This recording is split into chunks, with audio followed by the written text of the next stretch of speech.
Assalamu alaikum and welcome back to the channel Sayyid Fazil Bukhari. I am Visma and this week we'll be learning about Islamophobia.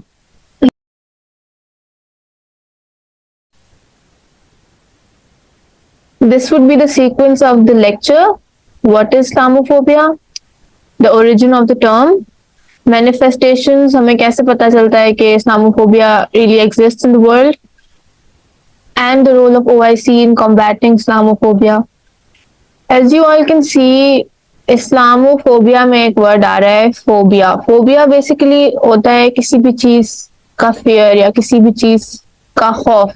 जैसे claustrophobia है, fear of enclose spaces, acrophobia and hydrophobia. Similarly Islamophobia is a fear of Muslims, fear of Islam, उसके cultures, उसके जो preaching के style है.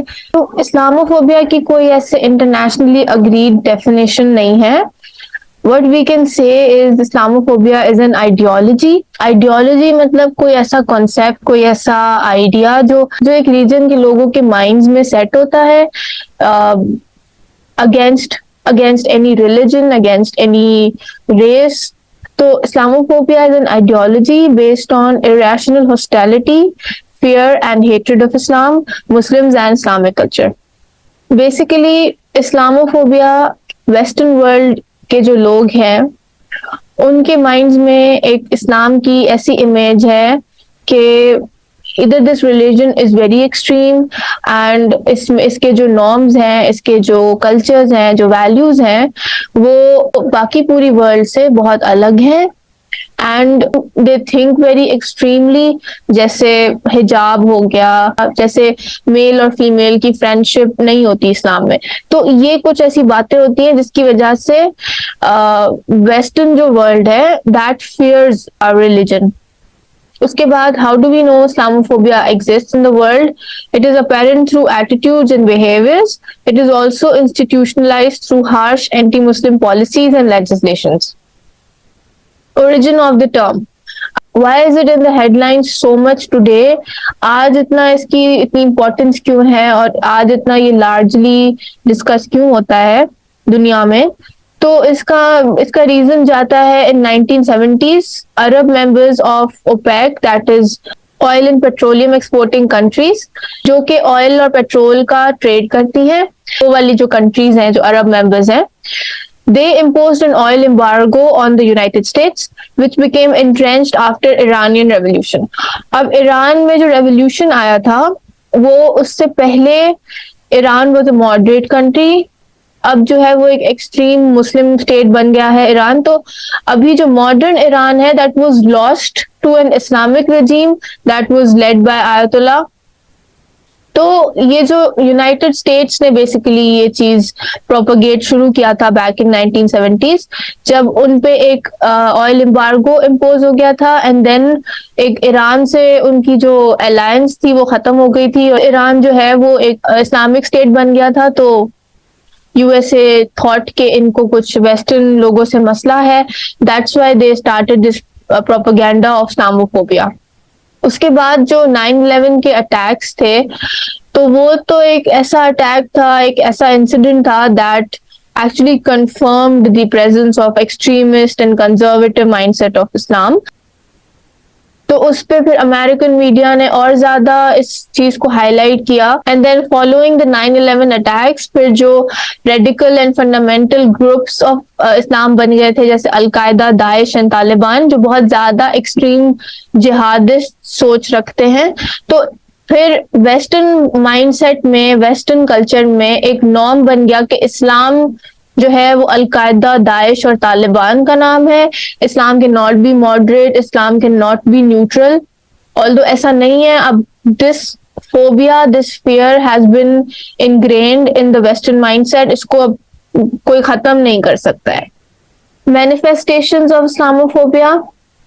अब दुनिया में ऐसी कौन से इंसिडेंट्स हैं जिससे हमें पता चलता है कि इस्लामोफोबिया एक्चुअली एग्जिस्ट कर रहा है और दुनिया में इस चीज की बहुत ज्यादा हाइप बन गई है आज?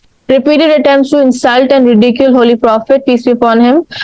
तो इसकी जो एग्जांपल है वो यही है कि फ्रेंच मैगजीन था कोई ऑथर था चार्ली हेब्डो, ही नाउजुबिल्लाह made cartoons of Holy Prophet peace be upon him. Since Holy Prophet peace be upon him is a very significant figure in Islam and मतलब उनके खिलाफ तो हम कोई बात सुन ही नहीं सकते, तो इन्होंने उन्हीं का एक ऐसे उनको इंसल्ट, उनको रिडिक्यूल करने की कोशिश की to actually show antagonism, to show hate against Islam. उसके बाद far rights and populist groups growing against Muslim in the west. Far rights का मतलब ये होता है कि एक होते हैं सेंटर, सेंटर मतलब मॉडरेट होते हैं, एक होते हैं लेफ्ट जो बहुत ज्यादा लिबरल हैं, और एक होते हैं राइट्स. तो राइट्स जो होते हैं वो कंजर्वेटिव्स होते हैं, लेकिन जो फार राइट्स होते हैं वो एक्सट्रीम कंजर्वेटिव्स होते हैं. तो जो फार राइट्स ग्रुप्स हैं तो वो एक मुस्लिम्स के अगेंस्ट ग्रो हो रहे हैं वैसे groups, and they are continuously showing their hate and discrimination against Muslims in the West. उसके बाद increased anti-Muslim hate crime incidents in the non-Muslim world. इसका तो typical example है the Christchurch incident happened in 2019 in New Zealand, जो mosque में एक attack हुआ था. उसके अलावा जर्मनी में mosque पे arson attack हुआ था. Muslim women facing racism and abuse. French की एक डेमोक्रेट हैं Ilhan Omar, she was on national TV asked to remove her hijab because she is a Muslim and she is a democrat. Democrat are supposed to be liberals.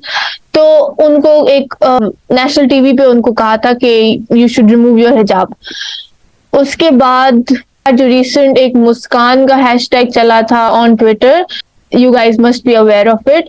वो एक Indian college ने ban कर दिया था, जो लड़कियां हिजाब करके आ रही हैं कॉलेजेस में उनको आने नहीं दे रहे थे. तो वो that also was a racism and abuse against women. Institutionalization of Islamophobia through legislation and policies. अब ऐसी कौन सी पॉलिसीज हैं और legislations हैं अराउंड द वर्ल्ड जो ये शो कर रही हैं कि स्पेसिफिकली ये कंट्री जो है it is against Islam and against Muslims. तो जो ट्रम्प एडमिनिस्ट्रेशन है, he Donald Trump made harsh amendments in his policies and Muslim countries से वो ट्रैवलर्स और इमिग्रेंट्स को एक्सेप्ट नहीं कर रहे थे. उसके अलावा सिटीजनशिप अमेंडमेंट एक्ट इंडिया ने एक रिसेंटली लॉन्च किया था. उसमें यह था कि उन्होंने कहा कि हम नेबरिंग कंट्रीज में से ओनली नॉन मुस्लिम्स को अपनी कंट्री में इमिग्रेट करने का ऑप्शन दे रहे हैं. तो उनके नेबरिंग कंट्रीज में 3 मुस्लिम कंट्रीज हैं, पाकिस्तान, बांग्लादेश एंड अफगानिस्तान. तो उन्होंने एक इतना मतलब डिस्क्रिमिनेटिंग पॉलिसी बनाई थी सिटीजनशिप अमेंडमेंट एक्ट कि हम सिर्फ हिंदूज को और सिर्फ और दूसरे माइनॉरिटी ग्रुप्स को अपनी कंट्री में बुलाना चाह रहे हैं, नॉट मुस्लिम्स. उसके बाद एक फ्रेंच एंटी हिजाब लॉ भी आया था कि उन्होंने अपनी कंट्री में हिजाब बैन कर दिया था कि कोई भी जो विमेन है वो हिजाब नहीं पहनेगी. एंड रिसेंटली बेल्जियम में जो हलाल फूड है वो वाले आउटलेट्स भी उन्होंने बंद करना शुरू कर दिए हैं. पहले उन्होंने बुर्का और हिजाब पे आ गए थे वो, now they are after the halal food outlets. Islamophobia and the role of OIC. Simply put, OIC का जो रोल है वो बहुत dismal रहा है when it comes to Islamophobia. OIC declared Islamophobia a crime against humanity in its 12th international summit, जो भी recently हुई थी, Information Ministers की जो summit हुई थी on Islamophobia, उसमें OIC ने जो है वो डिक्लेयर किया है कि it is a crime against humanity and member states are seeking cooperation in the fields of media and communication. Basically जो मेन रोल वो प्ले कर सकते हैं वो यही है कि जो media, specially French media, that includes television, that includes print media as well, तो वो उन पे बैन लगा सके. Since OIC is the largest union after United Nations and इसके इतने सारे मुस्लिम स्टेट मेंबर्स हैं कि they can actually come up with something good against this hate crime. Main जो चीज वो कर सकते हैं वो है in the fields of media and communication, कि वो ऐसे न्यूज और ऐसे मीडिया और कम्युनिकेशन प्लेटफॉर्म्स पे अपनी वॉच डॉग्स लगा दे ताकि जो इस्लाम के अगेंस्ट कोई कंटेंट शो कर रहा है तो that should be condemned. Another huge milestone that was reached last year was 15th March has been designated as the International Day to Combat Islamophobia. overall, OIC has not been playing a very large role in combating Islamophobia as it should be. That's it for today. I hope to see you again next week. Keep learning and keep watching Sayyid Fazil Bukhari. Take care. Allah Hafiz.